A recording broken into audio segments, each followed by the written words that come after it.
तो एक बार फिर से हम चलते हैं जो है भारत बंद की बात करते हैं। हमारे तमाम संवाददाता अलग अलग शहरों से जुड़े हुए हैं, वहाँ के हालात, वहाँ की स्थिति के बारे में बता रहे हैं। एक बार फिर से हम कोटा चलते हैं, जहाँ पर शाकिर अली हमारे साथ जुड़े हुए हैं और उनसे जानने की कोशिश करते हैं कि वहाँ पर भारत बंद का क्या कुछ असर देखने को मिल रहा है। हमारे साथ लगातार बने हुए हैं हमारे संवाददाता। शाकिर, वहाँ पे क्या स्थिति है, क्या असर दिख रहा है भारत बंद का वहाँ पर?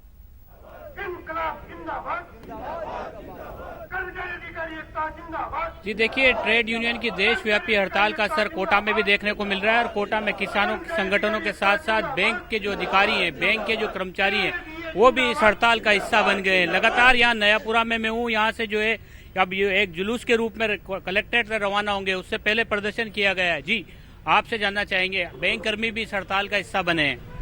बिल्कुल, आज की हड़ताल में बैंक कर्मियों ने पूरे जोश खरोश के साथ में हड़ताल में भाग लिया है और देश के सभी श्रम संगठनों के साथ में कंधे से कंधा मिलाकर अपनी मांगों को मनवाने के लिए आज की हड़ताल का आयोजन किया गया है।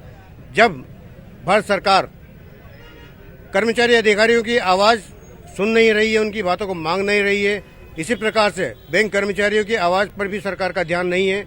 न वेतन समझौते पर, न पेंशन अपडेशन पर, न बैंकिंग का जो विलीनीकरण किया जा रहा है इसके रोक पर, न निजीकरण को रोकने की जैसी नीतियों पर, न विलफुल डिफॉल्टर्स के लिए जो बराबर भारत सरकार द्वारा बचाए जाने का प्रयास किया जा रहा है, उनको दंडित करने के लिए जिस प्रकार से कोई प्रयास नहीं किए जा रहे हैं, उन सभी मांगों को लेके आज देश के बैंक कर्मचारी और उसमें राजस्थान के और हाड़ौती के समस्त बैंक कर्मचारी हड़ताल पर हैं।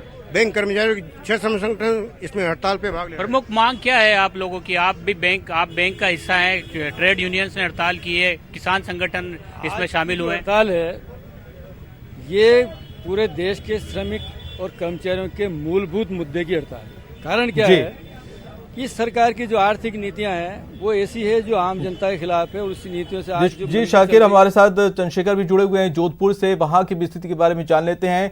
चंद्रशेखर, दावा किया जा रहा था कि 25 करोड़ जो लोग हैं वो इस हड़ताल में शामिल होंगे पूरे देश भर में, वहां पर क्या स्थिति नजर आ रही है, इसका क्या असर दिख रहा है, लोगों की क्या मांगे हैं?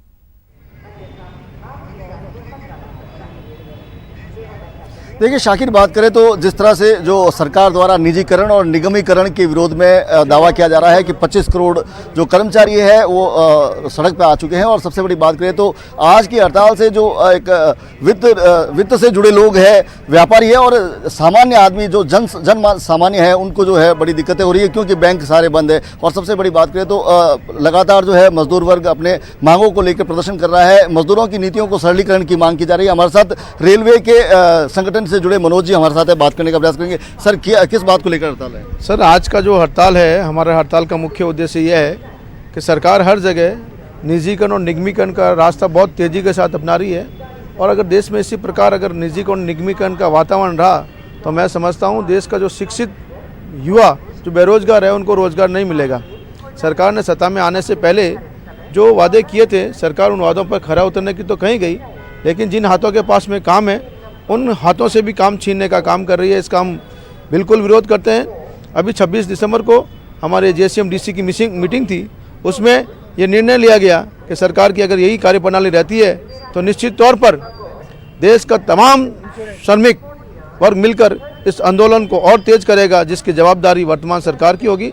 सरकार की कथनी और करनी में बहुत फर्क है। आज उसी के कारण पूरे देश के बैंक कर्मचारी, LIC, MES, इनकम टैक्स जैसे तमाम केंद्रीय कार्यालय इसके पे लॉक लगा हुआ है। उसका मुख्य कारण यही है कि सरकार अपने वादों के खिलाफ उतर रही है। वहां पर हमसे जाने की कोशिश करते हैं कि अभिजीत, ये अगर मांगों पर सहमति नहीं बनती है तो आगे इनकी क्या रणनीति बनती है?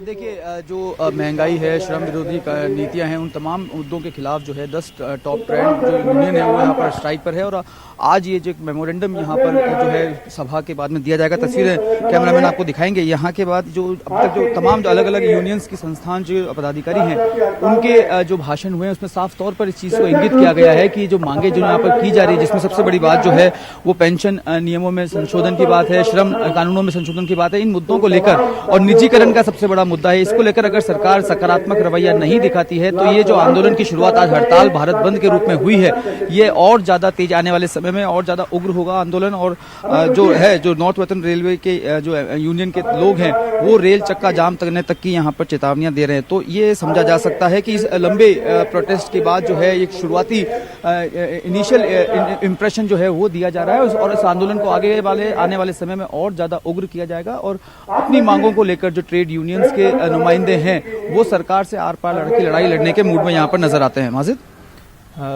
जी, हमारे साथ आपके साथियों ने लगातार सीखते हुए तो पूरे देश में भारत बंद को लेकर जो है लोग सड़कों पर उतर आए हैं। 25 करोड़ लोगों के सड़क पर आने की जो है बात कही जा रही, दावा किया जा रहा है अपनी मांगों को लेकर। कई संगठन 10 यूनियन ट्रेड हैं वो सड़कों पर आ चुके हैं, अपने प्रदर्शन कर रहे हैं। और इसी के साथ हमारे साथ जो तमाम संवाददाता थे उन सब आप सभी का बहुत बहुत शुक्रिया। और इसी के साथ इस बुलेटिन में इतना ही। नमस्कार।